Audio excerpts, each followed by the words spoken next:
안녕하세요. 12월 12일 매일 승리 함께 나누겠습니다. 한 문장 요약은 하나님께서 내게 보이신 환상을 보고 야곱이 미약함으로 그것을 돌이키기를 하나님께 간구하였을 때에 하나님께서는 그 환상대로 이루어지지 않을 것이라고 하였습니다.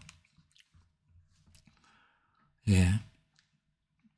하나님께서는 환상대로 이루어지지 않을 것이라고 하나님이 계획을 수정하셨습니다. 그래서 요약 첫 번째 문단, 주께서 내게 보이신 환상대로 이루어지지 않을 것이라고 하였습니다.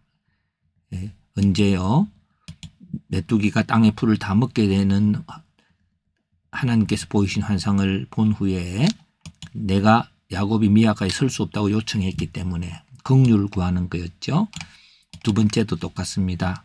주께서 내게 보이신 환상대로 이루어지지 않을 거라고 했습니다. 왜냐하면 내가 그 환상의 내용은 불이 바다와 육지를 삼키는 환상을 본 후에요.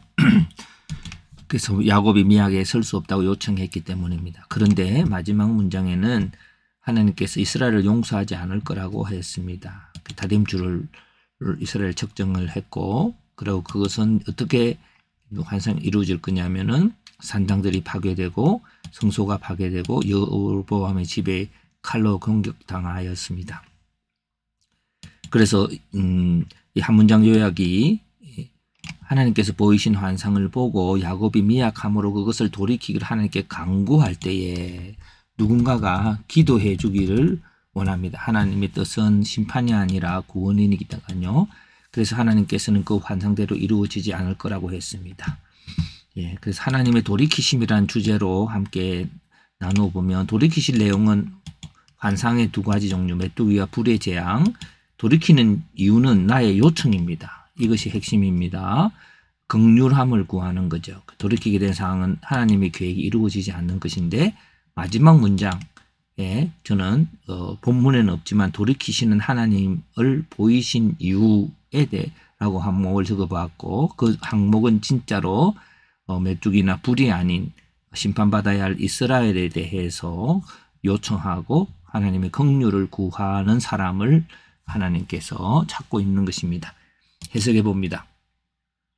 하나님께서는 심판에 대해서 환상을 보이셨는데 아모스는 유다의 연약함을 말하며 그렇게 하지 않기를 요청하였고 하나님께서는 그것이 이루어지지 않도록 하겠다고 하였습니다.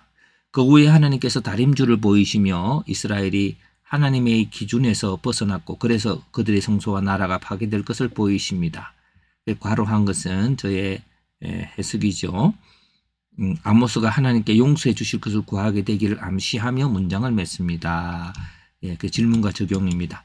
하나님께서는 심판하기로 하였지만 그 가운데 막아서서 그들을 불쌍히 여겨주기를, 그래서 그 재앙이 임하지 않기를 간구하는 자를 찾고 계십니다. 예수님과 같은 그런 분을 찾고 있다라고 말씀합니다. 오늘도 우리가 죽을 수밖에 없는 죄인들 위해서 기도할 때에 하나님께서는 그걸 돌이키실 뿐만 아니라 그렇게 기도하는 자들을 기뻐하실 줄로 믿습니다.